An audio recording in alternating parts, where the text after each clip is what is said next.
od drevnih vremena. Samo porijeklo imena rijeke je latinsko i ilirsko Oson. U pojedinoj literaturi, na primjer, Sumrak i propast Rimskog carstva, Bošnjaci se spominju na spisku slavenskih naroda između Dunava i Jadrana. Što implicira da Bošnjaci imaju starije ime od geografskog pojma. I mnogi autori navode Bošnjake kao jedan od slavenskih naroda u dolini Dunava. Ne samo, dakle, u okvirima današnje Bosne i osvješnjavaju još u uži. Još ću napomenuti, ja ću rezati od ovog što se reklo, na jedan način i ovo citiram: slavenska plemena u dolini rijeke Bosne, od kojih će kasnije nastati Bošnjaci, arhaično Bošnjani, su razvila svoja specifična vjerovanja koja su u sebi sadržavala različite utjecaje, počevši od heretičkih kršćanskih učenja do šizme, dualizma, misticizma i utjecaja ranijih vremenskih vjerovanja, od čega će se kasnije, dakle, izrasti Bosanska crkva ili crkva bosanska, a njeni pripadnici će sebe zvati dobrim kršćanima ili dobrim bošnjanima. Odbacujući, dakle, a njeni pripadnici se ovako zaista zvali, dobri kršćani i dobri bošnjani. Odbacujući katoličanstvo, odnosno kršćanstvo, katolicizam i ortodoksiju, pravoslavlje, smatrajući, dakle, da ne pominjem citat koji je ovdje pomenut, dakle, za voljom nauku. Za pripadnike crkve bosanske u historiografiji se pojavljuju različiti nazivi: bogumili, paterani, manihejci, heretici itd. itd. A taj fenomen ni do dan danas nije do kraja objašnjen, kao ni nadgrobni spomenici, steci koji su ostali materijalni dokaz postojanja autohtone, unikatne bosanske crkve i Bošnjana. Mi ćemo kasnije govoriti kako su oni prešli na islam i kako su želeli i do dan danas sačuvali, iako su i mnogi brisali, naziv Bošnjani. Nakon nekoliko vjekova postojanja, dakle, Bosanske Banovine, autonomne teritorije pod vlašću bosanskih vladara, od kojih je najpoznatiji bio Kolim Ban, koji su bili u vazalskom položaju prema Bizantiji i drugim kraljevima, Bosna je postala nezavisna kraljevina još 1377. godine. Za vrijeme vlasti Kolima Bana, crkva bosanska je postala najutjecajnija religija u zemlji, zadržavši taj položaj skoro pred kraj postojanja Bosanske kraljevine, odnosno kraljevine Bosne. Sad ovdje je pitanje etniciteta Bosne. Dakle, preraslo je tu veliku debatu od trenutka kada je postavljeno u svom, dakle, trenutnom kontekstu od historičara tokom druge polovine 19. vijeka. Sve tri etničke grupe u Bosni imaju svoje stavove prema ovom pitanju. A ovo kompleksno i osjetljivo pitanje je dalje zamračeno nacionalizmom i propagandom tokom vijekova iz susjednih zemalja, posebno sada konkretno u ovome i prošlom stoljeću od Hrvatske i Srbije. Najbitnije je napomenuti da su Bošnjaci porijeklom slavinski ili ilirski. Druga stvar koja je veoma bitna pomenuti, da su oni to 90% dakle slavinskog porijekla i nikada nisu bili u postotku tome, osim pojedinačno, porijekla ortodoksnog ili porijekla katoličkog. A za ovo imamo niz primjera. Imamo dakle bosansku i starobosansku državu od Kulina Bana. Bili su bogumili, paterani, imali su svoju dakle posebnu crkvu. I kasnije ćemo reći još neke pojedinosti. Dakle, nikada nisu bili, kao što nas danas ili sojataju, ili nas osuđuju što smo izašli pod znacima navoda iz vere pradedovske, kako bi oni rekli. Mi to nikada nismo bili, odnosno neki jesu, ali to su pojedinačni slučajevi. Dakle, ovdje se radi o manipulacijama, nacionalizmu i mnogim nacionalistima je dokazivanje da je njihov narod istinski nasljednik srednjovjekovne Bosne važan cilj, jer smatraju da autohtonost ima značajne implikacije u modernom socijalnom, političkom i međuetničkom pitanju.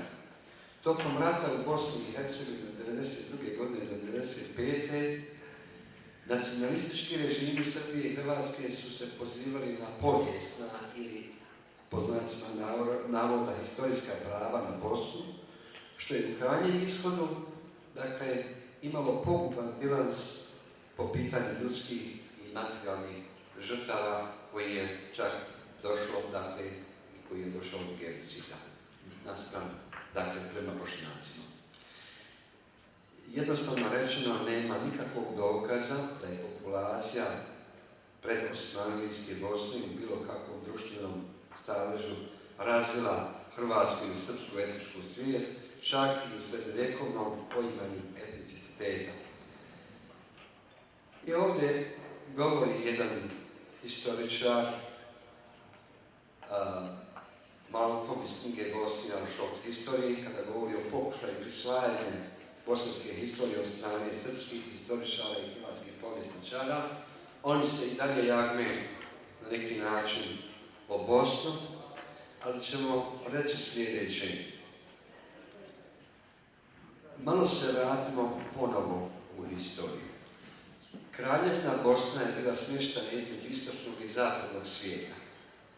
Bosanski kraljevi bili su pod velikim utjecajem crkve bosanske, koja je u to vrijeme bila dominantna religija, ali su iz političkih razloga i pozicioniranja kraljevstva u kršćanskoj Evropi, koja je bila netolerantna prema sizmatičkim i heretičkim učenjima, nominalno bili su, dakle, tu i rimokatolici, iako su s druge strane primjenjivali elemente bizantijske kulture i dvorskih ceremonijala, sklapajući saveze s drugim evropskim dvorovima, ali uvijek su zadržavali crkveno-bosanski sistem vrijednosti.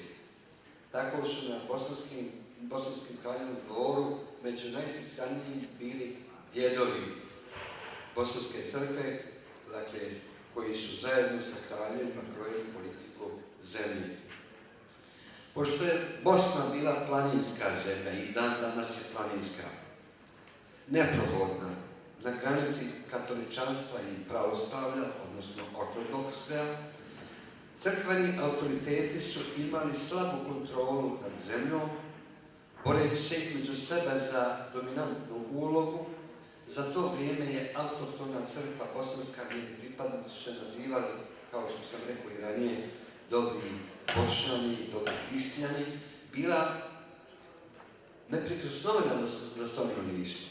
I rimokatolička crkva, kao i istočno pravoslavna, su krstjane ove Bošnjake zvali hereticima.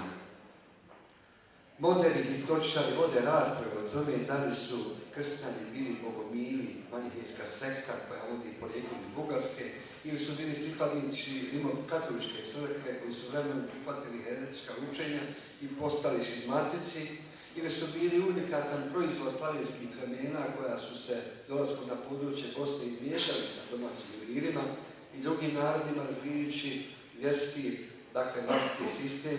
Za razliku od današnjih evropskih zemalja, Bosna je bila neuporedivo najtolerantnija prema drugovačijim religijskim shvatanjima, te je predstavljala oazu u Evropi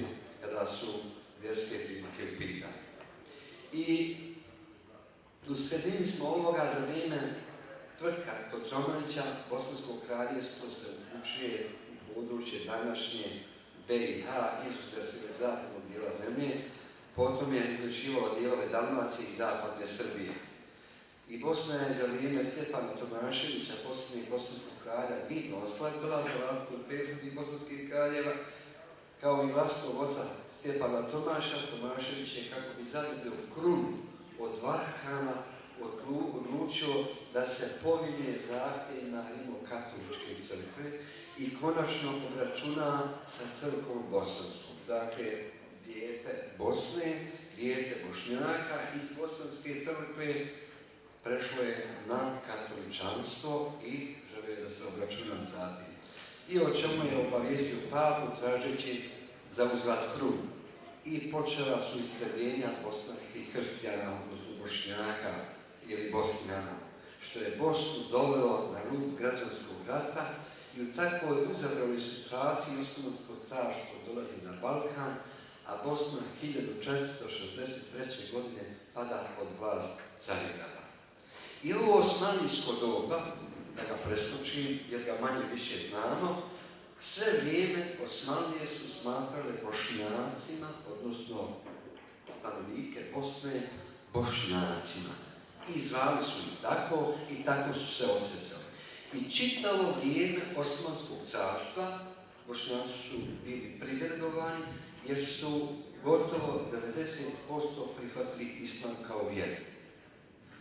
To je prvi put u historiji Evrope i svijeta da neko iz kršćanske provenijencije prima islam ne silom, ne mačem, ne nagovorom, nego jednostavno dosta im je bilo tlačenja i od strane pape i krstaških ratova koje je vodio protiv njih i ortodoksno vizantijske, dakle, sile i prisile i jednostavno jedva dočekuju Turke i jedva dočekuju islam i nekoliko hiljada znamo da ih prima kod jednog islama još na vrijeme sultana Fatiha i koji je na koncu konca